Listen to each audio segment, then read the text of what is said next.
So you sell the tusks? Off another creek, yeah. Not from the boneyard. We keep everything from the boneyard in one collection.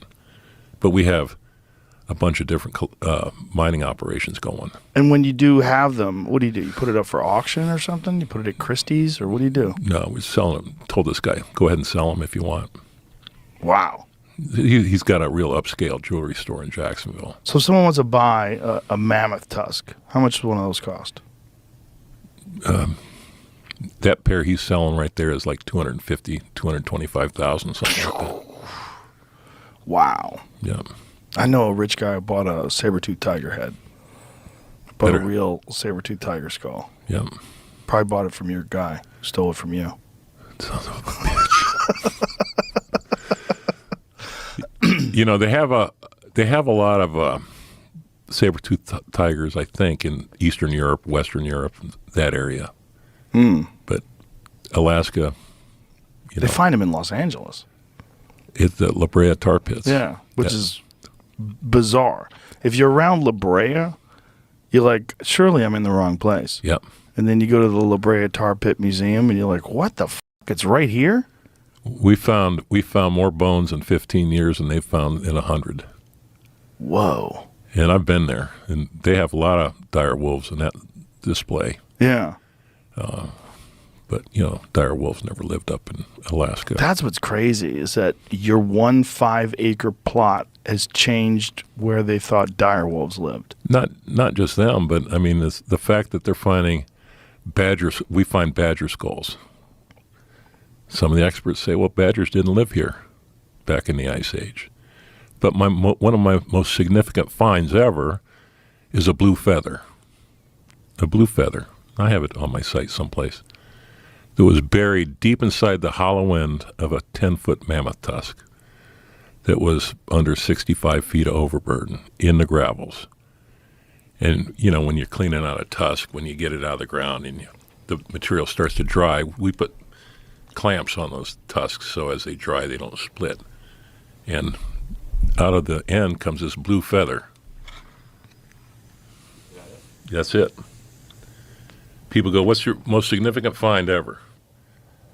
I go, that blue feather. Is that a peacock? I don't know what the that is. People go, why don't you carbon date it? Okay, well, there's not a whole lot left of it now, so let's burn it all the up so we can know how old it was. They have no idea what that is? Have no clue.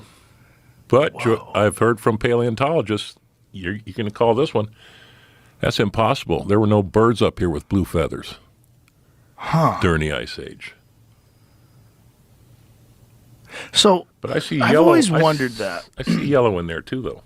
Yeah, there's yellow in there for sure. I've always wondered that in terms of like how they know, like the fossil record is fascinating to me because it's not easy for things to become fossils. It's very difficult. It requires very specific circumstances, and most things, the vast majority of things, never become fossils. Mm-hmm. You know, there's the Forrest Galante. There's a, see if you can find this video. Giant scaly animal that could fly. So when you break that down, you think about the fact that large birds had a hard time being fossilized because their bones are so porous, right? So because bones, they have like hollowish bones, they break down very easily and they don't fossilize. So the group that says this, basically they're saying the evidence is the reason there's no fossils of dragons is because they had bird bones and they were actually very delicate animals. But a handful of these small population of these giant flying lizards existed and basically encompassed all these different countries where they all depicted fighting dragons in their own way, and they were all killed off by, you know, knights or whatever it is, and then didn't fossilize. Yeah. Wow. Whoa. Makes you think. Yep. The fossil record is a really fascinating thing because they're getting their understanding of what existed and didn't exist based on what was fossilized. And it's so, I mean, especially when you come into dinosaurs, they're always finding a new dinosaur. I mean, it's a regular thing that they find a new species of dinosaur. You know, every few years they find something. The university curator, Pat Druckenmiller, that was on the video you watched, he's got 6 or 7 dinosaurs that he's discovered himself. And when you discover it, you get to name it. So he's that kind of, he's really legit. And we've run into a problem with people that say they're paleontologists, but they're really just looking to get a collection going. And we're not interested in assisting. I would imagine that's a big thing with people. And the other thing is the AMNH has poisoned the well for me when it comes to sending anything outside the state of Alaska. And the way it works in America, you talked about in this documentary, that in some countries, like in Canada, if someone finds something, it becomes property of the country. Right, crown property. But in America, it's yours. If you own the land, it's yours. But if you find that what I'm finding on the state mine or state landing claim or mining claims or federal claims, they own it. They're the landowner. They don't always take possession of it, but if they want to, they'll come in and stop you from mining. I can't imagine why someone hasn't reached out to you, why there isn't like... They have. You know what I told them? I'll only tell this story to Joe Rogan. I've been leaning on this crutch now for 3 years. You it all up a little bit when you invited me on your show.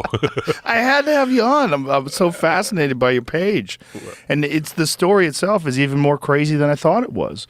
I just thought, I didn't realize the scope of the collection. Oh, it's huge. Well, it's going to get a lot bigger, but we will not allow any of our fossils outside the state of Alaska. That's why we built that 5,000 square foot facility this fall. And You might have to build another one. yeah, it's already in the works.